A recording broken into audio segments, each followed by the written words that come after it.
국민의 소리 장기표입니다. 어제 이 문재인 대통령이 국회에서 내년도 예산안 제출과 관련한 시정연설을 했습니다. 저는 시정연설을 보면서 딱 드는 느낌이 문재인 대통령 너나 잘해라 이런 생각이 들었습니다. 국민 여러분, 이 너나 잘해라는 말은 별로 좋은 말이 아닙니다. 몇 년 전에 너나 잘해라 라는 말이 좀 유행했던 때가 있습니다. 저는 그때 저런 말은 별로 좋지 않은데 하는 생각을 많이 했습니다. 그러나 또 그런 말을 할 수밖에 없는 상황이 있을 때가 많이 있습니다. 성현들도 그런 말씀을 많이 했습니다. 우선 이 너나 잘해라라는 말이 만들어낸 누구나 그런 말을 자주 쓰겠지만 하여튼 이 효봉스님이라고 있습니다. 효봉스님. 나이 40이 가까이 돼가지고 판사 생활을 청산하고 입산해서 출가해서 성녀가 된 분이 있는데 대단히 큰 스님이죠. 아주 유명한 스님입니다. 그 스님이 어떤 제자가 와가지고 다른 성녀들을 비판하면서 뭘 말을 할 때 그 말에 대한 대답이 너나 잘해라 라는 대답이어서 그것도 그 말씀을 그 스님, 그 제자 스님 한 사람한테만 한 것이 아니라 많은 스님들한테 그렇게 말을 해가지고 이 스님의 별명이 여러 가지가 있는데 엿장사 스님이라든지 처음에 엿장사부터 시작했다. 또 절구통 스님, 하여튼 이 공동짝이 물러질도록까지 참선 수행을 해서 절구통 스님이라는 별명도 있는데 또 거기다 보태서 너나 잘해라 라는 그런 이 별명도 붙은 스님입니다. 즉 이 유명한 스님이 하신 말씀입니다.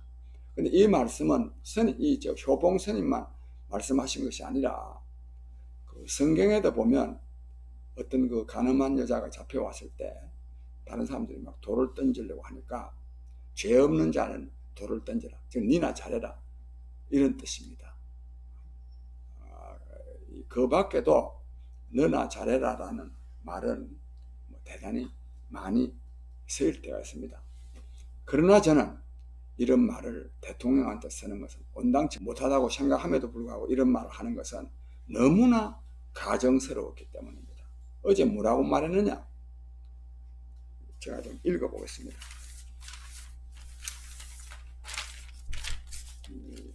문재인 대통령은 공정이 바탕이 되어야 혁신도 있고 포용도 있고 평화도 있을 수 있다. 이렇게 말을 하면서 이 하반기 국정 운영의 중심축을 공정에 두겠다. 이렇게 말했습니다. 그러면서 또 무슨 말을 했냐면, 그런데 이런 말 할 자격이 있습니까, 이게?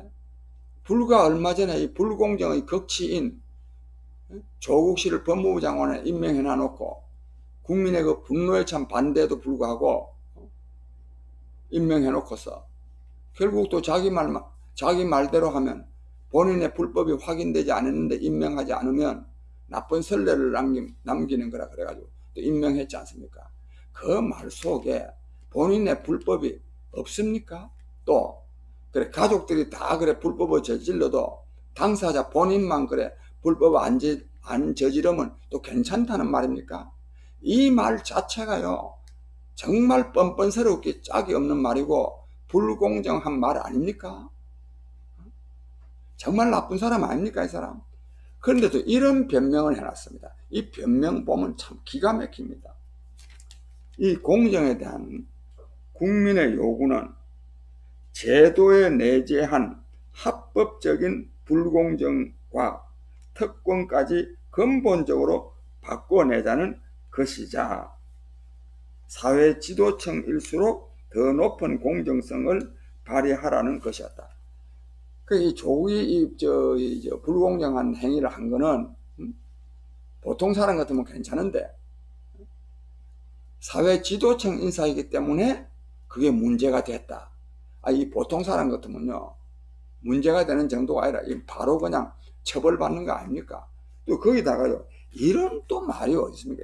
제도 내에 있는 합법적인 불공정. 이 조국이를 변명해 주기 위해서요, 이런 교묘한 말을, 이 제도 내에 있는 합법적인 불공정입니까? 이 말은 정말 나쁘게 알게 없는 말입니다. 결국 조국은 불공정한 행위는 했지만 법을 위반한 건 아니다 이겁니다. 자기가 법을 위반했는지 안 했는지 어떻게 합니까? 지금 부인이 지금 들어가 있고 지금 공범관계 여러 가지 사실들이 지금 드러나가지고 지금 조국 씨도 지금 곧 수사받게 돼 있는데요. 이런 대통령이라는 사람이 이따위 소리를 하고 앉아 있습니다. 제가요, 너나 잘해라는 말이 안 나오겠습니까? 그러나 더 중요한 것은 이처럼 이 파렴치한 사람을, 즉 불공정의 극치를 임명을 해가지고 사퇴를 시켰으면 대통령이 법무부 장관 임명 잘못한 것 아닙니까? 그 사퇴시킨 게 이게 청와대 대통령의 뜻이거든요.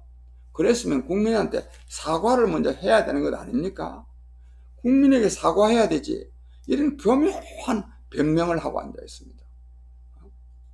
제가 옛날에 애들 가정교사를 많이 했는데 공부 못하는 애들일수록요, 공부 못하는 데 대한 성적 나쁜 거 변명하게 급급하는 애들입니다. 그래서 내가 그 애들을 보고, 야 이놈아, 그 변명거리, 자꾸 변명할 말을 자꾸만 찾아내려고 노력하지 말고 그 노력을 가지고 공부를 열심히 해라. 그래야 공부가 잘 된다. 성적이 좋아진다. 이런 말을 하는 일이 있는데, 이 문재인 대통령도요, 이 또 참모들도 이런 교묘한 변명거리 찾아내는 사람들이니 어떻게 국정 운영을 잘할 수가 있겠습니까? 정말 이 문재인 대통령한테는 기대할 수가 없습니다. 또 이러다가 보니까 이 경제 문제에 대해서도요, 완전히 지금 헛다리 짚고 앉아 있습니다. 경제가 잘 돼 간다는 겁니다. 몇 가지 그 단어를 말씀드립니다. 벤처 투자는 사상 최대치다. 이 벤처 투자요, 이거 꼭 좋아할 일이 아닙니다. 즉 벤처 투자는 신규 사업인데 이게 얼마나 많이 지금 망하니까 또 신규로 또 하고 벤처 투자는 사상 최대치. 도대체 벤처 투자가 사상 최대치라는 말입니다. 그 다음에 또 소득 여건이 또 개선되고 있다. 소득이 올라갔다고 말하지 왜 또 여건이 개선되고 있다고 말합니까? 이 소득이요, 소득 1분위 하위 20% 계층 저소득층의 소득은 지금 더 낮아지고 있음이 통계청 자료에 의해서 계속 확인되고 있지 않습니까?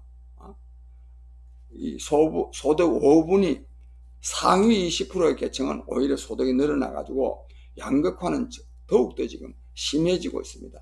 이런데 무슨 소득 여건이 개선되고 있다. 또 정말 또 기가 막힌 거는 일자리는 이제 회복 시에 있다. 요거는 이것도 일자리가 늘어났다 하든지 회복 시에 있다. 실제로는요, 일자리가 지금 회복 시에 있지도 않습니다. 아는데 지금 이런 교묘한 말로 지금 이 경제가 어떻느냐. 수출이 지금요, 작년 12월 달부터 11달째 지금 수출이 지금 감소하고 있습니다. 그래서 작년 이맘때에 비해서 지금 금년도 수출량은 지금 19점 몇 프로죠? 19.5%나 지금 감소했습니다. 지금 수출로 살아가는 나라에서 수출이 지금 작년 이때에 비해서 19.5%나 감소했으면 그것만 하더라도 경제가 굉장히 어려울 수밖에 없는 것 아닙니까? 그런데 무슨 경제가 지금 나아지고 있다느니. 또 일자리만 하더라도 주당 36시간 이상 일하는 일자리, 그게 좀 정상적인 일자리죠. 그 일자리는요, 46만 개가 줄었는데 무슨 놈의 일자리가 지금 회복시에 있다는 겁니까? 일자리가 지금요, 수치상으로 좀 늘어나고 있는 건 사실입니다. 왜 그러느냐? 요즘 지하철에 가보면 노인들이나 또는 학생들, 이 젊은 학생들이 그 지금 아무 할 일 없이 써 있는 사람들, 옛날에 말하자면 공공근로, 이런 일자리가 좀 늘어났을 뿐입니다. 국가 예산으로 하는 이런 일자리. 그런데 뭐 일자리는 회복시에 있다. 지금 이것도 설비 투자가요, 금년도 들어서 지금 11몇 프로나 지금 감소하고 있습니다. 이 설비 투자가 늘어나야 고용이 늘어나고, 그래야 국민 소득도 늘어나고, 말하자면 경제가 좋아지는 것 아닙니까? 이처럼 이렇게나 어려운데도 전혀 어렵다는 말, 또 어렵다는 건 또 약간 말을 해놨어요. 뭐냐? 국제 경기가 지금 나빠서, 또 그것도 또 재정 투입을 많이 하는 이유도 국제 경기가 나빠서 재정 투입을 해서 마중물 역할을 하게 하려한다, 이런 소리 하고 앉아 있습니다. 물론 이 야당에서 이런 걸 비판했던데, 내년도 선거를 의식해가지고 재정을 많이 투입해가지고 말하자면 선심 예산을 가지고 선거운동 하려한다 하는 이런 거로 해가지고 비판하고 있는데, 저도 그 비판이 정당하다고 생각합니다. 국민 여러분, 이처럼 이 문재인 대통령은 잘할 수 있는 사람이 못 됩니다. 이미 지금 경제는 파탄나고, 안보는 실종되고, 그리고 외교는 고립되고, 교육은 붕괴되고, 국민은 지금 온갖 이 지금 대립과 갈등 속에 지금 국민 분열이 극대로 지금 치닫고 있습니다. 그런데 이 정권은 공정을 뭐 해야 뭐 된다고 그러는데, 전혀 지금 공정하지 못한, 공정하고 못하고를 떠나서 지금 국정을 파탄내고 있습니다. 그래서 문재인 정권 끝장내야 됩니다. 그래서 저희 문재인 퇴진 국민행동에서는 매주 토요일, 그러니까 이번에는 26일 토요일 오후 2시에 광화문 원표공원에서 이 문재인 퇴진 국민대회를 개최합니다. 그리고 그 전날인 25일에는 문재인 대통령 하야 촉구 투쟁 본부 이름으로, 특히 그 정광훈 목사가 상당히 주도하는, 거기서 25일 오후 2시부터, 금요일이죠, 2시부터 계속 집회를 해가지고 철야를 합니다. 이 25일 날 이 집회 또한 정광훈 목사 보고 기독교인들만 오는 것이 아니고, 국민들이, 즉 문재인 정권을 끝장내고자 하는 국민들이 오는 그런 집회입니다. 그래서 많은 분들이 25일 집회에도 많이 참석하시고, 또 그날 철야합니다. 또 철야도 좀 하고, 저 친구들도 이번에는 한번 철야 한번 해야 되겠다, 이런 자기 부인하고 같이 한번 철야해야 되겠다, 또 이런 말을 하는 소리도 제가 들은 일이 있는데, 철야도 좀 하시고, 또 26일 저희가 계속해서 하는 오후 2시 토요일 집회에도 많이 좀 나와 주시기 바랍니다. 그리고 또 거듭 말씀드렸는데, 이 구독자가 늘어나야 됩니다.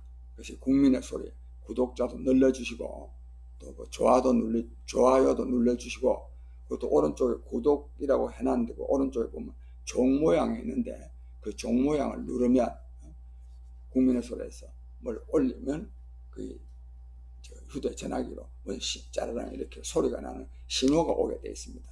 그러면 이제 국민의 소리에서 유튜브 방송을 했구나, 이걸 쉽게 알아볼 수 있도록 되어 있습니다. 그것도 해주시고, 그리고 좀 또 부끄러운 말씀인데, 하여튼 이런 행사를 하려 그러면 사실 돈이 필요하지 않습니까? 저는 이런 말 하면 참 말할 때마다 참 곤혹스러운데요, 저는 많은 돈을 바라지 않습니다. 만원 또는 2만원, 그냥 이 만원 2만원이 많은 돈을 안 바란다 하고 이 말 했어요. 그래서 제가 말하기가 곤혹스럽다는 건데, 하여튼 만원 또는 2만원, 저는 2만원이 참 좋다고 생각합니다.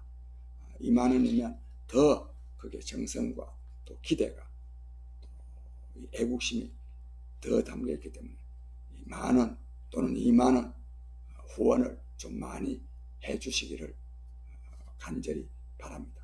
오늘 말씀은 여기서 마치겠습니다. 감사합니다.